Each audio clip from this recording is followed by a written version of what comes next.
Go. There we are. We are now live. Ah, hello and welcome to the fourth School of Thought live stream. Thank you very much for taking a bit of time out of your day to watch us. If you're watching on Sunday, happy Sunday. And if you're watching a bit further down the line, then thank you for taking the time out to watch us. My name's Ross and I'm broadcasting live from Bath. And over in our London office, we have... You always make me laugh at the London office. I feel like we're legit. We're a multi-territory organisation now with offices in Bath and London. Sorry, I cut you off.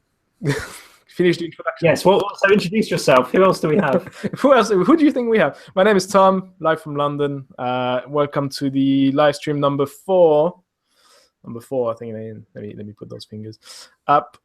Thanks for watching. Thanks for taking some time out of your Sunday lunches. And let's go. I don't know. Let's go. Yes, let's get started. Well, the first place to start, and where else could we start, really? It's been the Olympics over the last couple of weeks. The last day today, and what a 2 weeks it's been. It's been absolutely brilliant for Team GB. So that's obviously one reason to talk about it. But we thought we'd spend a bit of time just talking about the athletes that are involved, because a lot of the athletes who've won medals for Team GB, anyway, are household names. You know, people like Tom Daley getting his bronze in the diving. Mo Farah, of course, getting his 2 gold medals. Jess Ennis has got a medal. I don't think she won gold. I think she got a bronze. Probably should have researched that. She won bronze, yeah. Yep. But these guys, although they've obviously reached great heights, they're probably earning quite a bit of money and are sort of household names now. They've had to put in the hard yards. And we just thought we'd do a bit of research on sort of some of these athletes who have actually become, you know, through the Olympics, have just become household names. And but we talk about Rebecca Adlington, first of all. Now, she's sort of one of these athletes who's retired very early. She retired from swimming, I think, after the London Games. But we did a bit of research on the sort of training that she's been doing. Now, she broke the world record in Beijing, which, you know, as pretty much, I think she was 19 in her first Olympics. And the training that she was doing was just incredible. While she was still at school doing her sort of GCSEs, she was basically... getting a lift from her mum to a swimming pool about an hour away from where she was living to go and train at sort of 5, 6 o'clock in the morning, eating her breakfast out of a Tupperware box as she was going. Then she'd do her training for a couple of hours. Then she'd come back and go to school, would do more training in the evening, and would get up and do that again 6 days a week. You know, it's sort of one of those things where, you know, for me, just getting to school was hard enough. But to sort of be up at 5 o'clock in the morning training is just, you know, that's the sort of level of sacrifice that you need. And similarly, Tom Daley, he was only 14 in the Beijing Games, I think it was, 14. When he first started. 2008. Yep. Yeah, and even then, you know, he was sort of doing his schoolwork, but he was doing 3 training sessions a day, and it's really intense. I watched a documentary about him a few weeks ago, and the actual training he does, it's not just diving in a pool. He does lots of work on trampolines and in the gym, like actually doing the sort of routines that he's supposed to be practicing, and also there's lots of weight training, strength and conditioning. And, you know, for me, just doing that training would knacker me out, but he was doing that and going to school at the same time. So, you know, if you want to sort of get to the levels of recognition these guys have got, you've got to put in the hard yards. It doesn't just happen overnight. And Tom, one of your sporting idols, you've been doing some research into him and what he's been doing. Well, I'm gonna go back to basketball because that's what I do. You're all about the Olympics and cricket. I'm more about the mainstream sports. What is not really my idol, but somebody you kind of have to admire because of the all the work he's put in and all the great things he's achieved during his career. So obviously I'm talking about Kobe Bryant. If you don't know him, just look him up on Google. I think he's won about 5 or 6 NBA titles. I think 6, if I'm not mistaken. And he holds quite a few records, including a single game where he scored 81 points, which is, I think, the equivalent of scoring 8 goals in one game, if you talk about football. So his training regime was kind of extreme as well. I was just reading before we came on air about his training plan called the 666 plan, which was it 6 hours a day, 6 days a week, 6 months a year, where he would actually spend 2 hours on the track, kind couple hours in the gym lifting weights and a couple hours playing basketball. So that's kind of impressive, and he's done that pretty much since the start of his career. I think around when he was about 14, 15 years old, all the way through to, how old is he now? I think he's about 36 or 37. No, he's actually 38. I think 38 now. And he's just retired at the end of last season. And so he's very famous in the NBA and in the US for being someone who actually would train harder than anyone at any given time of the season. So he would come in the gym at 5 o'clock in the morning, pretty much train for 2 hours. Sometimes he would actually train without the ball. So he would just repeat those movements you have to do, those play you have to run doing a game by himself without the ball, just picturing everyone's position on the pitch, on the court. As he would just repeat that, and so that's kind of my point. Is he's been repeating the same thing over and over again and getting in that mental kind of frame where he would just literally repeat everything every single day over and over again until he achieves greatness, because now he's considered to be part of the top 10 best player in the NBA ever. So, hard work and dedication. Exactly where he's got. I know. I don't know an awful lot about basketball, but I know Michael Jordan is also someone who, from all accounts, used to spend more time than anyone else practicing. He'd be the first person to show up, the last person to leave. He would come in early as well, and he would stay, I think, about 2 or 3 hours after the training session was over, just shooting and kind of watching. Maybe not, doesn't have to be training even. He's just watching videos of himself in previous games and analyzing what he did wrong and what was right. And I know Kobe did the same as well. He used to watch himself and the way he was playing at halftime during a single game. So he would watch the first half as soon as it ended and kind of analyze what was wrong and what he did right. So, kind of and I suppose that level of obsession by those two anyway has got them, because even people who don't know anything about basketball like me, I know Kobe Bryant and Michael Jordan and LeBron James is another name, and I suppose they've only got to that household name level amongst people who are not interested in that particular sport by becoming so much better than everyone else. Well, they were gifted. I think the one constant you would find with them is that every time they would be in an interview and it's like, okay, obviously you have to be gifted to be in their position, but like the talent is only about 10 to 20% of the whole package. And they will always say, 70-80% of the rest is just hard work and being there first at the gym, being first on the court, and being the last to leave. So, it's you can do, you could say you could do the same at work as well. It doesn't have to be a physical activity. Yeah, you can kind of transpose that onto your daily life as well. You could be, if you want to be noticed, if you're not in at a manager level, if you're just part of the staff and you want to be noticed, sometimes all it takes is staying another 2 hours after everyone's left. If you have stuff to finish, if you have things to do, and you want to do it well. So Definitely. If you're only sort of operating at sort of 50% capacity, where you're just showing up and doing the work and then going home, you're never really going to improve. But if it might not be, if you stay late, it might not even have to be to work harder as such. It might just be to, say, do some, try and book yourself onto a personal development course or something like that, or ask advice. If there is a manager who's obviously got to that level through, being good at whatever it is that they do, pick their brain, ask for advice. And, when you're starting out in something, you're not going to know everything. So being prepared to do what a lot of other people won't be prepared to do quite often will get you the result that you're looking for. It can be as easy as, sending a few more emails, for example. It's, something as simple as that, where it's always easy to, it's 5:30 or 6 o'clock and I'll leave it for tomorrow, but you may stay another half an hour, another hour, just sending a few emails saying, okay, this is what needs to be done for tomorrow. Can you look into this? Bye-bye. And then somebody will see that email, probably first thing in the morning, and then you'll be benefiting from staying a bit longer and finishing those emails. Something as simple as that. Yeah, no, definitely. And I think, the main thing we want, I suppose, to get across here is that these people, the famous sporting people we've mentioned who are at the pinnacle and I suppose living a really good life now, have done it, have only managed to get there through putting in lots and lots of hard work and making sacrifices and doing things that most people, let's face it, would just not be prepared to do. So if you push yourself like an Olympian, then you can live like a champion. Exactly. It's something that maybe we should get some t-shirts made get a about. t-shirt. Sounds good. It's online now. School of Thought. Well, we need to create a store, online store. We do, yeah. That is something I think we can get. Once we've done a few more of these, I think we should look into that.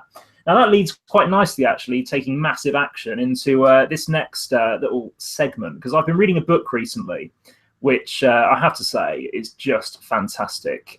This guy called Grant Cardone. He's quite a famous YouTuber. He's got thousands of videos. Grant Cardone, look him up if you haven't. He's written a book. He's written several, but this is the one I'm reading at the moment. I've downloaded it. It's called The 10X Rule by Grant Cardone. And the sort of concept behind all the thought. Oh, we're losing Ross.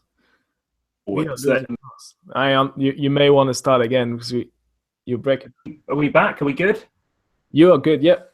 Okay, sorry, the internet down this part of the world is, it is what it is. But anyway, so yeah, I'll show that again. So the Grant Cardone, The 10X Rule, fantastic book, and basically the concept behind it is, if you've got something you want to achieve, whether it's getting a job, whether it's, I don't know, getting a pay rise, starting a company, getting a girl to go out with you, buying a house, anything you want to achieve, what you want to do is you've got to anticipate that it's going to take 10 times longer and 10 times more effort than you think it will, if that makes sense. So let's imagine if you want to get a specific job. Let's say you say to yourself, right, I want to have this job in 2 months.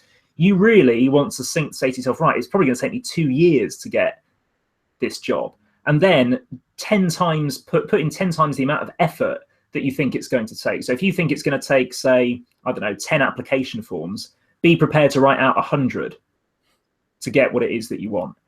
And the sort of concept behind this is that even if it doesn't take 10 times that amount, you're going to blow all the competition out of the water because you're doing so much more, you're putting in so much more actual activity into whatever it is you're trying to do that you'll just blow all out of the water. And it's a really interesting concept because you're not going to have to compete at the end of the day for most things. And if you're just putting in 10 times as much effort, then really it's going to take a pretty special person to beat you.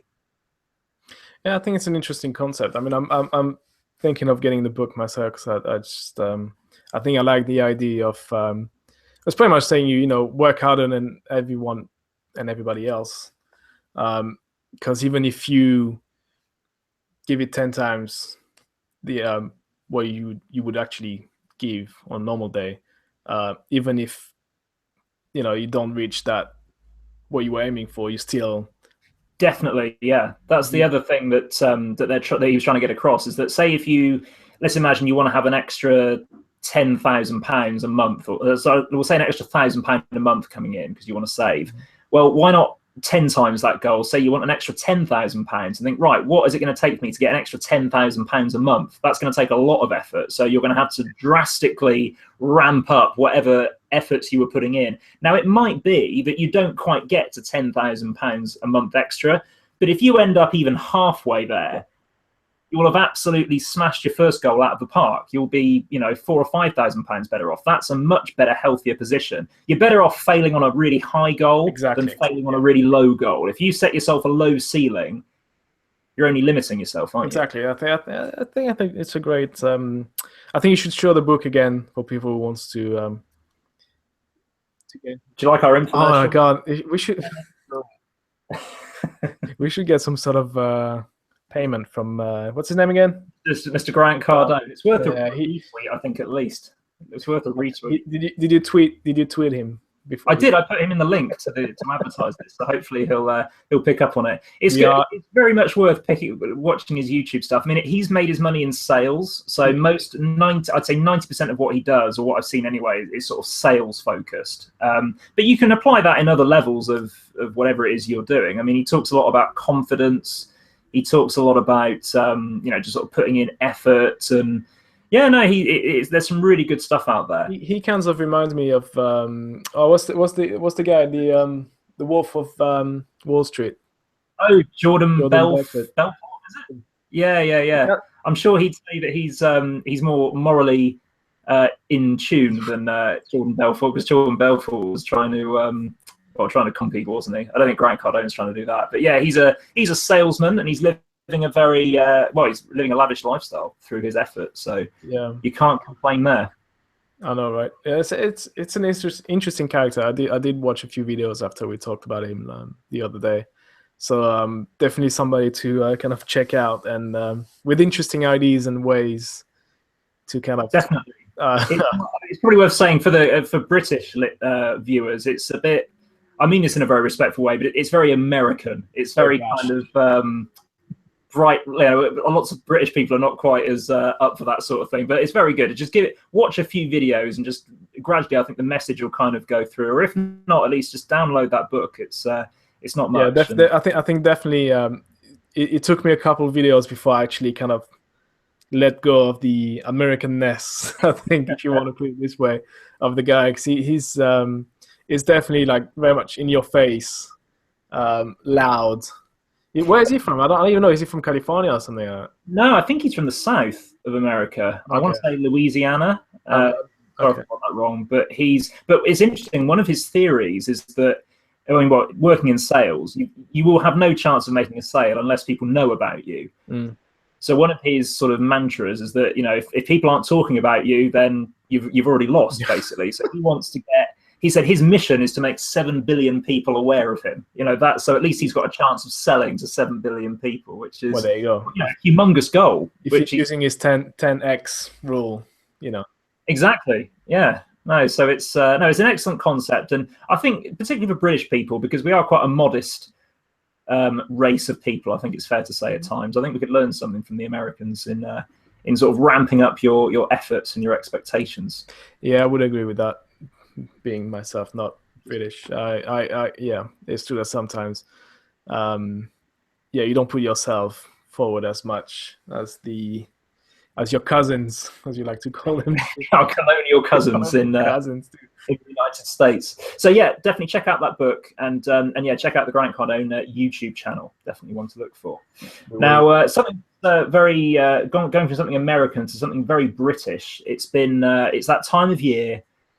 Their A-level results. Now, if you're watching from another part of the world, then the A-levels are basically the exams that you take when you are 18 years old, when you've finished your sixth form period of school. So in the UK, you can actually leave school at 16 if you want to. Once you've done your GCSEs, which is the General Certificate of Secondary Education, I think it stands for. You can actually leave if you want, but you can then stay on. If you want to go to university, you have to get some A-levels or equivalent qualifications. And this has been the week when they all came out. So obviously the newscasters go to a school, and they'll show some people opening their envelopes, and people are crying with laughter and sadness for whatever's printed on that piece of paper. Before you go further, it's funny. It's a funny thing. So obviously, being French myself, it's literally the same system with just different names. When you're 16, you're allowed to leave school, but you still have to go through and get a diploma at that age. And then when you get to 18 years old, you get another diploma you need to get into university. So it's literally the same system. It's just different names. And we do get the same thing on the news with broadcasters going outside of the school, and you've got students opening letters and just going on the board where all the results are written down. So, and so all the hope and dreams being crushed or not. So yeah, I just find it funny that every country is pretty much the same in a way things are portrayed. But yeah, carry on. I mean, I think it's just worth exploring, because I think in the UK we're very grade driven. The education system, and I can speak with some authority on this really. I mean, we have school league tables, university league tables, which is purely based on kids' exam results, and that's from in primary schools, from kids who are 7 years old in year 2 doing exams, which for me, I personally think is just far too young. Oh yes, to be put through that sort of stress. So we're very grade driven, and young people are sort of, I think, almost programmed from a very, very young age that the final results, the final grade, or the final grade that you're given by either an examiner or a teacher is the be all and end all. And let's face it, some people don't benefit from that sort of education environment. A lot of people are let's face it, are not going to be that academically gifted, and are far better off, I think, going into some sort of apprenticeship at a younger age. I don't know if you've seen that. There was a cartoon or a drawing that it's made its round on Facebook and Twitter of I think you see a tree and there's a few different. Oh, and it's the animals. You've got like a goldfish, a monkey, and so it's like get up to the top of the tree and you'll get a good grade. So it's kind of what comes to mind with me when I start talking about school, education and grades and stuff, where people are being judged on things where they're not, and being put in boxes, and their life is being defined and pretty much programmed. Yeah, no, exactly. Using subjects and skills that they may not be comfortable with, or they probably do not have. Definitely. But in another area they might excel, but I find it a bit. I always remember when I was doing my teacher training, we basically did a morning where it was like making some soup. So the kids had to like chop up some vegetables and make this sort of broth for like a DT thing. And the two kids who were the best at it by a mile were the kids that were really struggling with their English and their sort of written work. And they were really, what came through was not just their technical skills at chopping up these vegetables and doing the sort of stirring and mixing up the ingredients, but it was actually their leadership qualities. They were actually sort of running their little team. A fantastic skill to have, and it's just such a shame that it was just that one morning of the 3 months that I was there that those skills really came through. Most of the time, as soon as they started an English lesson, you could see they were just switching off because they didn't have much confidence in it. It just wasn't for them.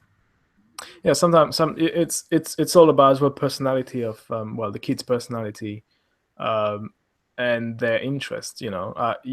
Someone may not be interested in history, whereas somebody else will be completely taken by it. It's that's why I say it's a bit weird the way we kind of defining a kid's future based on subjects they may not have the skill or the interest in it. And I think rather than trying to get everyone to sit the same subjects, I think you should kind of prioritize what a kid is most skilled about and try to make trying to build up on that, trying to make them excel at an early age.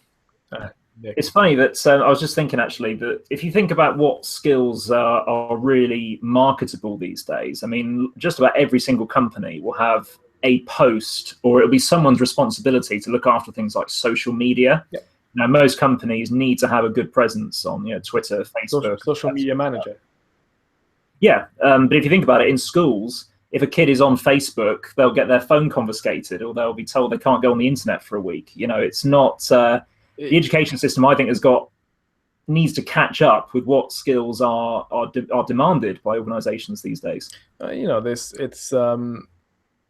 It's like there's a lot. I know there's a lot of governments now that are actually looking for people who can hack or be very skillful with computers, for security reasons and stuff like that.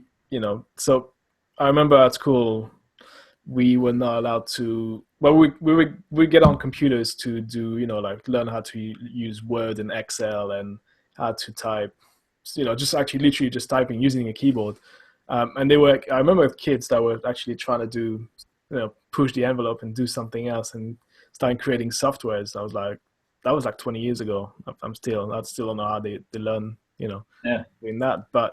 And they were told off, no, it's not what the course is about. You can't do this, you can't do that. And it's like, well, if you're clever about it, you can kind of pick the interest and make sure that actually, you might get the new Facebook creator, the new social media. Yeah, no, exactly. Someone who's maybe not interested in mathematics, but is very skilled at programming. Yeah, no, definitely. Yes, we're going a bit off target with the air level.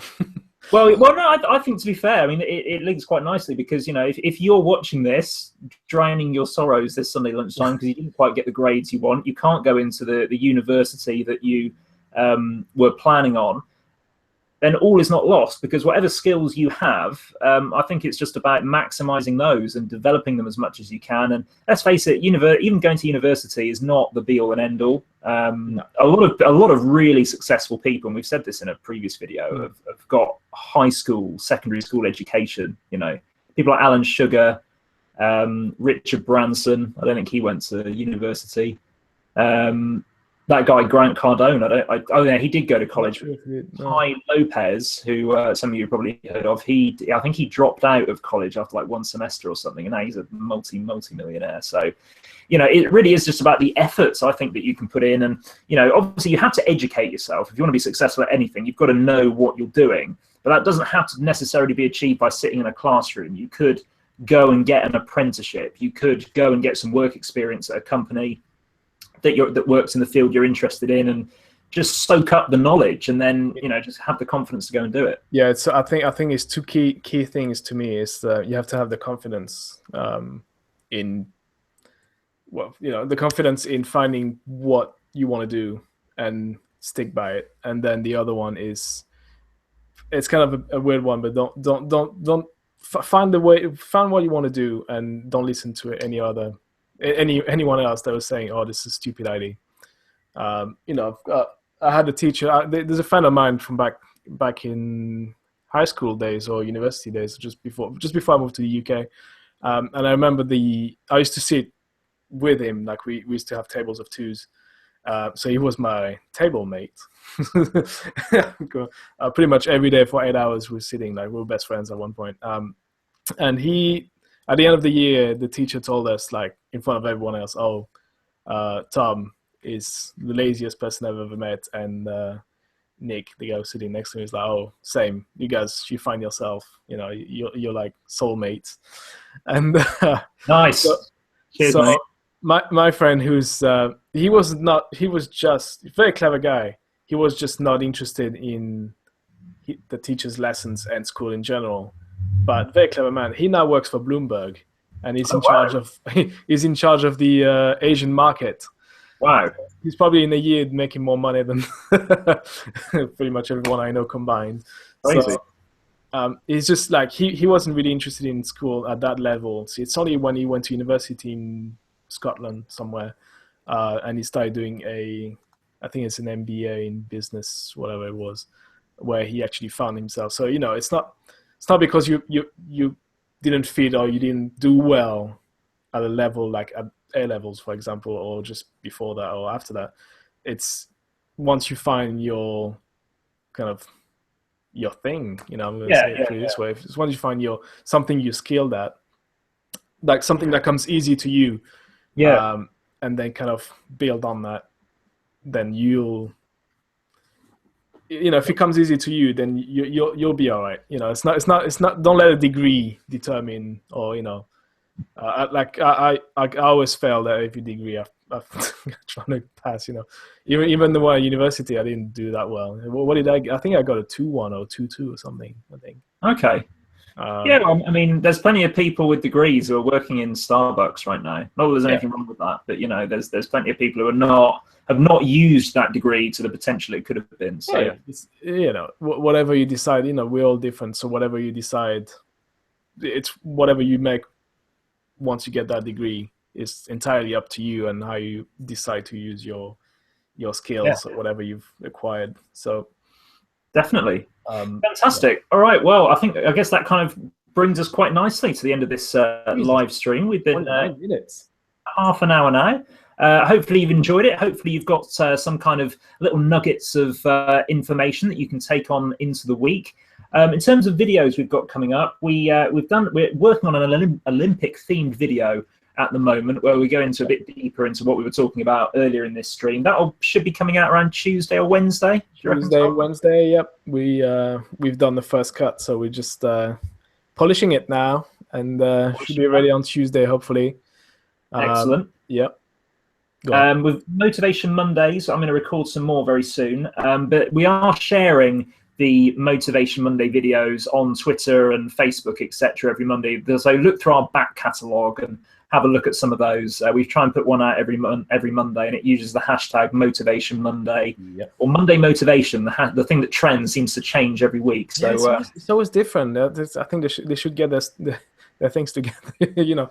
I know exactly. Like But, Monday is Motivation Monday, and then the following night will be like Monday Motivation. I don't know. You guys, Twitter's crazy.